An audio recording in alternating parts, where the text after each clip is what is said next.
எப்படி விஜயகாந்த் பேசினாரோ அதே மாதிரி சட்டமன்றத்தில் பேசுறதுக்கு ஒரு ஆள் இருக்கும்.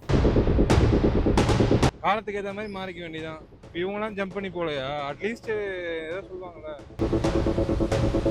வில்லனா இருந்தா அந்த மாதிரி மைண்ட் செட்ல இவரு ஒரு வில்லனா தெரியும். இப்போ பிரகாஷ் ராஜ் இன்னும் ஜெயிச்சாரா? ஆனா ஜெயிக்கணும். அதுக்கு நீ என்ன வேணா தில்லாலங்கடி பண்ணிக்கோ. இடும்போனம் கார்த்தி, சாட்டை துருவமுருகன், அவங்க அந்த டீமே வந்து ஒன்றும் இல்லை, அந்த ஏரியாவில் செந்தில் பாலாஜியை போட்டு அவர் வின் பண்ணி விடுனா முடிஞ்சு போச்சு, அவ்வளோதான். அவங்களும் வந்து இது வரைக்கும் எதுக்கும் ஆசைப்பட்டு வேற கட்சியில் போய் சேர்ந்து எம்எல்ஏ ஆயிருக்கலாம். ஜெயிக்கிற வரைக்குமே அதுக்கப்புறம் உங்க தமிழ் தேசியத்தை பத்தி பேசிக்கலாம். சமுத்திரத்துல சீமான் வெற்றி பெறதுக்கு வாய்ப்பு இல்லை. என்ன காரணம் என்ன சொல்றது? அவருக்கு தமிழ்நாட்டுல மொத்தத்திலே செல்வாக்கு கம்மி. திமுக அதிமுக ஆதரவு கொடுக்குறாங்களா, சீமானுக்கு வாய்ப்பு இருக்கு. சீமானுக்கு வாய்ப்பு இருக்கு. என்ன காரணம்? சீமா ஏற்கனவே தனிப்பட்ட முறையில் இன்னும் கொஞ்சம் வாக்கு போய் வாங்கியிருக்காரு. இப்போ ஏற்கனவே பெரிய கட்சி ரெண்டு திமுகவும் பெரிய கட்சி, அதிமுகவும் பெரிய கட்சி. அப்படி இருக்கும்போது ரெண்டு பேரும் ஆதரவு கொடுத்தாங்கன்னா சீமானுக்கு ஜெயிக்கிறது. சீமானோட அரசியல் எப்படி பாக்குறீங்க? நல்லா பண்றாங்க. நல்லா பண்றாரு. ஏன்னா அப்புறம் மக்கள் வாக்கு போடுங்க தெரியலையே, மக்களை இப்போ விரும்பல. என்ன என்ன பண்ணணும்னு நினைக்கிறீங்க? அவரு நல்லா தான் பேசுறாரு, நல்லா எல்லாரையும் இதை பண்ணி நல்லா தான் பேசுறாரு. எது பண்ணாலும் அவர் சீமான் வந்து நம்ப மாட்டாங்க. சீமான் என்ன பெட்டு தெரியும், ஒரு வாய்ப்பு கொடுத்து பார்க்கும். விஜய் கொடுத்த மாதிரி அவருக்கு வாய்ப்பு கொடுத்தா தான் அவருக்கு உண்மையிலே இது பேச முடியாது.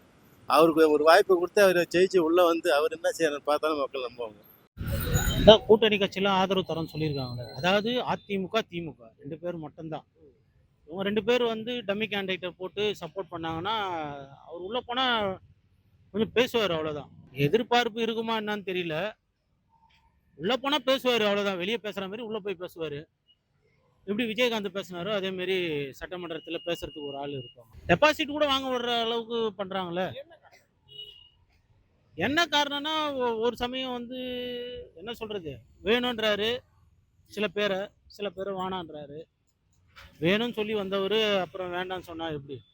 எல்லாருக்குமே தெரியும் தமிழ்நாடு பொறுத்த மட்டும் இப்போ இந்த ஜென்சின்னு சொல்றாங்க இல்லையா, அவங்களுக்கு ஒன்றா திராவிட கட்சியை பற்றி தெரியாமல் இருக்கலாம். இவருக்கு அடிப்படையில் இருந்து எல்லா விஷயமும் தெரியும். இவருக்கு தெரியாத விஷயம் எதுவுமே கிடையாது. அது மூலயமா அனுபவித்து அது மூலயமா தான் இந்த அளவுக்கு வந்திருக்காரு. என்ன காரணத்துக்காக பண்ணுறாருன்றது தெரியல. அது தமிழ் தேசிய அரசியலாக இருக்கட்டும், அதுக்கப்புறம் அவங்க கூட இருக்கிற ஆளுங்க பேசுறதெல்லாம் நல்லா தான் இருக்கு. எல்லாருமே அது கரெக்டான ஆளாக இருக்காங்க. இடும்போனம் கார்த்தி, சாட்டை துருவமுருகன், அவங்க அந்த டீமே வந்து ஆமாம், அவங்களும் வந்து இது வரைக்கும் எதுக்கும் ஆசைப்பட்டு வேற கட்சியில் போய் சேர்ந்து எம்எல்ஏ ஆயிருக்கலாம். இன்னத்துக்கு அவங்க இருக்கிற இதுக்கு இப்போ இவரெலாம் ராஜீவ்காந்திலாம் வெளியே வந்த மாதிரி வந்து இப்போ எப்படி இருக்கிறாங்க? ஏன்னா வரல. அவங்களாம் ஒரு சில பேர் அவரோட பற்று இருக்கிறாங்க. அப்படி கூட்டத்தை உருவாக்குறது கஷ்டம் இல்லை. இப்போ பார்த்தீங்கன்னா நடிகர் கூட்டம் வருது, ஓட்டு வரலையே. இல்லை, அப்படி கூட்டத்தை உருவாக்குறது கஷ்டம் இல்லை. என்ன கேட்குறேன்னா, பதவி ஆசை அதெல்லாம் இல்லாம ஒரு அரசியல்வாதியா இருக்கிறது பெரிய கஷ்டம் இல்லை. இப்ப நீங்க பாத்தீங்கன்னா விஜய் வந்து ஒண்ணுமே இல்ல, நேரம் நடிகரா இருந்தா நேரம் வந்து சிஎம் ஆயிட்டாரு. அந்த மாதிரி கேட்குறேன். அது கரெக்டு தான். ஒண்ணுமே இல்லாம வந்தா கூட பரவாயில்ல, கஷ்டப்படாம வந்தாரு, எதுவுமே பண்ணல. இவரெல்லாம் வந்து எவ்வளவு கஷ்டப்பட்டு, நீங்க சொல்ற சீமானு வேற அமைப்புகள்லாம் இருக்கு, எவ்வளோ கஷ்டப்பட்டு வெயிலில் போய் அங்கே நின்று இங்கே நின்று எல்லாம் பண்ணி வந்தாங்க. வரல, என்ன பண்ண முடியும்? சீமானுக்கு அவர் என்ன பண்ணா மாற்றம் அவர் வந்து வர முடியும்னு நினைக்கிறேன். அவர் ஏதாவது ஒரு கூட்டணிக்கு போனாதான், ஒன்று திமுகவுக்கு போனோம், அதிமுக ஓட்டு பிரிஞ்சு அந்த ஓட்டு இவர் கன்வெர்ட் ஆகும். கண்டிப்பாக போடுவாங்க. இப்போ வரைக்கும் எதுக்கு போடணுமோ அதுக்கு தாங்க போடுவாங்க. மாற்றி போடுறதெல்லாம் ஏதோ இப்போ நடந்தது தற்செயலாம், இது மறுபடியும் நடக்குமான்றது தெரியாது. மனமாற்றங்கள் ஏற்படலாம் மக்களுக்கு. இப்போ வந்து அவர் மட்டும் தனியாக ஓட்டு வாங்கினா முடியாது. இவ்வளோ கொள்கை வச்சிருந்தா இவ்வளோ நாள் அப்படியே தானே இருக்கிறாரு, ஒன்றும் பண்ண முடியலையே. ஆனால் இந்த வாட்டி கண்டிப்பாக வந்து ஏடிஎம்கே டிஎம்கே சப்போர்ட் பண்ணி அவர் ஒரு டம்மி கேண்டிடேட் போட்டு அவருக்கு பின்னாடி ஒர்க் பண்ணால் போதும். ஒன்றும் இல்லை, அந்த ஏரியாவில் செந்தில் பாலாஜியை போட்டு அவர் வின் பண்ணி விடுனா முடிஞ்சு போச்சு, அவ்வளோதான். அவர் வின்னு தான். அது வெளிப்படையாக அவர் சொல்லலை இது வரைக்கும். அவர் கூட இருக்கிற ரசிகர்களும் சொல்லலை, யாருமே சொல்லலை. நடக்கலாம், ஒன்றுமே இல்லை. செந்தில் பாலாஜி அந்த இடத்துக்கு அவர் நிற்கிறாரு, அவர் வின் பண்ணணும், அவ்வளோதான். அப்படி சொன்னாலே முடிஞ்சிச்சு. அவர் தான் அங்கே எம்எல்ஏ, அவர் தான் 100%. உங்களுக்கு என்ன சேனல்? தமிழராட்சி போட்டிடுறாரு. அவருக்கு எப்படி நினைக்கிறீங்க வெற்றி வாய்ப்பு? லொக்கேஷன் பை தெரியல, ஆனால் அங்கே எதிரில் யார் நிற்கிறாங்களோ அதை பொறுத்து தான் இருக்கு. அது பொதுவாக இருக்கணுங்க. எதுவாக இருந்தாலும் தமிழ் பேசலாம், ஆனால் ஒரு காமனாக இருந்தால் தான் ஜெயிக்க முடியும். எல்லாரோடையும் பேசிக்காக இப்போ எப்படி விஜய் ஜெயிச்சாரு, எல்லாரோடைய சின்ன குழந்தையிலேருந்து வயசானவங்க வரைக்கும் விஜய்னா தெரியும். நடிகர்ன்ற ஒரு விஷயம் தான் நினைக்கிறேன். புரியுது. ஜெயிக்கிற வரைக்குமாவது பேசி ஆகணும். அப்போதானே யாராவது இப்போ ஏதாவது பண்ணாதான் ஒத்துப்பாங்க. இல்லை யாரை கூட கூட்டணியாவது சேர்ந்து ஒரு எம்பி இல்லை எம்எல்ஏ ஏதாவது ஒன்று ஜெயிக்கணும். அப்பதான் இவர் ஜெயிப்பாரு அப்படின்னு ஒரு நம்பிக்கையாவது வரும். கூட்டணி வைக்க மாட்டாங்க அப்படிங்கிறது. காலத்துக்கு ஏற்ற மாதிரி மாறிக்க வேண்டியதான். இவங்களாம் ஜம்ப் பண்ணி போலையா, அட்லீஸ்ட் ஏதோ சொல்லுவாங்கல்ல, சண்டியரா இருக்கிறத விட சாணக்கியனா இருக்கணும்னுவாங்க. இந்த அரசியல்லாம் எல்லாருக்கும் தெரியும் எப்படின்னு. ஜெயிக்கிற வரைக்குமாவது அதுக்கப்புறம் உங்க தமிழ் தேசியத்தை பத்தி பேசிக்கலாம்.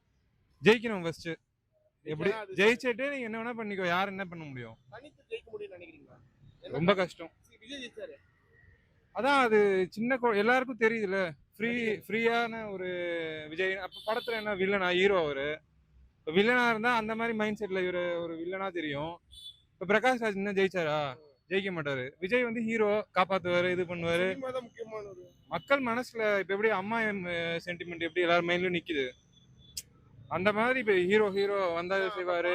மிஸ் ஆயிடும் இல்லையா? அப்புறம் இப்ப வரவங்க எல்லாரும் சின்ன பசங்க தானே. இப்ப ஓட்டு போறவங்க, இந்த வாட்டி ஓட்டு போட்டவங்க எல்லாரும் வந்து யங்ஸ்டர்ஸ். அது புரியுது. இல்ல மேஜரா இவர் ஜெயிச்சதுக்கு காரணம் அதான். அதான் புதுசா ஓட்டு போட்டவங்க அது எல்லாரும் அப்படியே போயிட்டாங்க அவன் பக்கம். நடிகரா இருக்கிறது மட்டும் ஒரு தகுதி ஆயிடுது இல்லையா? அதாங்க, அட்லீஸ்ட் வந்து ஏதாவது செஞ்சா அட்லீஸ்ட் விஜய்க்கு ஆப்போசிட்டா இவர் நிக்கலாம். ஆனா ஜெயிக்கணும். அதுக்கு நீ என்ன வேணா தில்லாலங்கடி பண்ணிக்கோ. ஆனா ஜெயிக்கணும். ஜெயிச்சிட்டினா நீ என்ன வேணா அதுக்கப்புறம் ஓரளவுக்கு ஏதாவது பண்ண முடியும். இப்ப விஜயே நினைச்சிருக்க மாட்டாரு அவர் ஜெயிப்பாருன்னு முதல்ல. ஓகேங்களா, என்னென்னமோ பண்றாரு, ஐஏஎஸ் கூப்பிடுறாரு, ஐபிஎஸ் கூப்பிடுறாரு. அவரே ஒரு 10 சீட் ஜெயிக்கிறதே பெரிய விஷயம் தான். ஏதோ லக்கு ஜெயிச்சிட்டாரு. இப்ப காப்பாத்திக்கணும் அவரு. ஓகேங்களா, அதுமாதிரி சீமான் வந்து அட்லீஸ்ட் ஒரு எம்எல்ஏ, ஒரு 10 எம்எல்ஏ 2 எம்பி அப்படி. இப்ப ராமதாஸ்லாம் ஓட்டலையா, அவர் என்ன சிஎம் இவ்வளவு நாள் கட்சி ஓட்டுறாரு.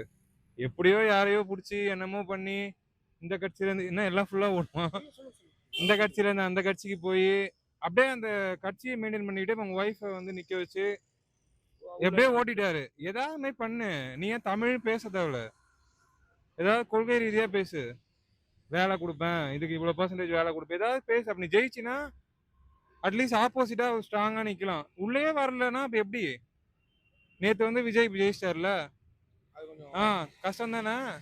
இப்ப எப்படி அவங்கலாம் வந்து உஷாரா அவங்க பையனை நிக்க வைக்கிறாங்க, பேரனை நிக்க வைக்கிறாங்க.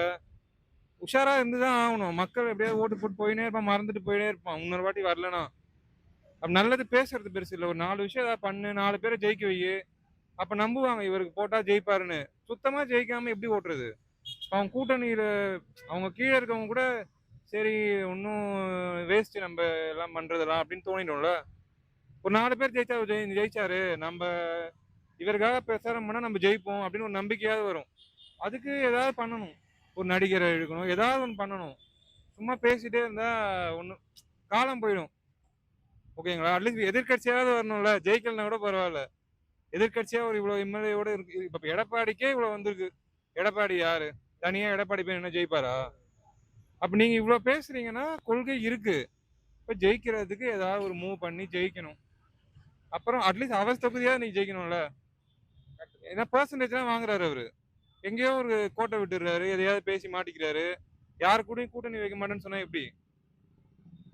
காசாவது வாங்கு, கூட்டணி என்னமோ பண்ணி ஜெய். ஆமா, நல்லது பண்றதை விட அது உள்ள வந்துரு முதல்ல. அப்புறம் பார்த்துக்கலாம். அப்புறம் நீ அடுத்தது இப்ப விஜய் எல்லாம் வரும்போது என்ன எதுவும் தப்பு பண்ணிருக்க மாட்டாரா? பின்னாடி 1000 நடக்கும், மக்களுக்கு எல்லாம் தெரியாது. இப்ப ஜெயிச்சதுக்கு அப்புறம் நோன்றாருல போய் ஒவ்வொன்னா. அப்படி பண்ணு, யார் என்ன கேட்க முடியும்? நான் காசு கொடுத்து நான் சொல்ல முடியும்? ஒன்னும் சொல்ல முடியாது. பண்ணட்டும், ஜெயிச்சா என்ன இல்ல, நல்லது செஞ்சா சரி, அவ்வளவுதான். இல்ல இந்த தமிழ் தெலுங்குலாம் பேசக்கூடாது. நீ செஞ்சுக்கோ தமிழ். இப்ப இந்த போர்டுல எங்க தமிழ் இருக்கா? நீ வா, போர்டுல மாத்து. கோயில் எல்லாம் இருக்குதுன்னா எல்லாத்துலயும் பெருசா வெய்யு. ஆனா வரும்போதே நீ சொன்னா பாதி தெலுங்குக்காரன் இருக்காங்க, எப்படி உனக்கு ஓட்டு போடுவான்? ஹிந்திக்காரன் ஓட்டு போட மாட்டான். ஜெயிச்சுட்டு நீ பண்ணு. விஜய் வந்து என்னென்னமோ பண்ணு, கரப்ஷன் ஒழிக்கிறன்றாத ஏதோ பண்றாரு. உனக்கு சீட் இருந்தாதான் நீ பண்ண முடியும். பேசினே இருந்தா என்ன பண்றது? என்ன யூடியூபா? தமிழர் யூடியூப் சேனல். தேங்க்ஸ். அதில் அப்பா சமுத்திரத்தில் மட்டும் தனியாக ஜெயிச்சிருவானா? ஆனா அவரோட அரசியல் நல்லா இருக்குன்னு நினைக்கிறீங்களா? இல்லை, அவர் அரசியல் வந்து அவர் சிந்தனையே சரியில்லை. சிந்தனைக்கு ஏற்பட்ட மாதிரி செயல்பட மாட்டார். இல்ல தமிழ் தேசிய அரசு, தமிழ் தேசிய அரசு தமிழ் தேசிய அரசியல் அவர் உணர்வு இருக்க தவிர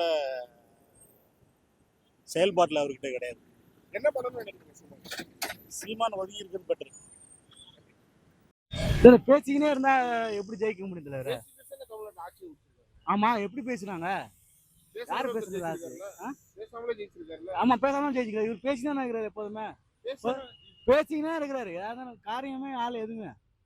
என்ன காரியம் ஆகணும்னு நினைக்கிறீங்க? ஆமா, இப்ப எப்படி விஜய் வந்தாரு, எப்படி வந்தாரு?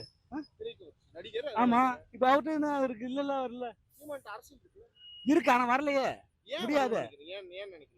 ஆனா மாத்தி மாத்தி அவர் சொல்ற கருத்துக்களை மாத்தி மாத்தி பேசுறாப்புல. ஒவ்வொரு நேரம் ஒரு மாதிரியா பேசுறாப்புல. அதெல்லாம் அவர் வரதுக்குலாம் சான்ஸ் கிடையாது. அம்பாசமுத்திரத்துல திமுக அதிமுக ஆதரவோட நின்னா ஜெயிக்க வாய்ப்பு இருக்கா? அதுவும் கொஞ்சம் கஷ்டம் தான் தலைவர. திமுக அதிமுக ஆதரவோட. ஆமா, அதுவும் சில அது அவங்கள வேட்பாளர் நிறுத்த மாட்டாங்க. அவங்க திமுக அதிமுக சீமானுக்கு vote. இருந்தாலும் கஷ்டம் தான்.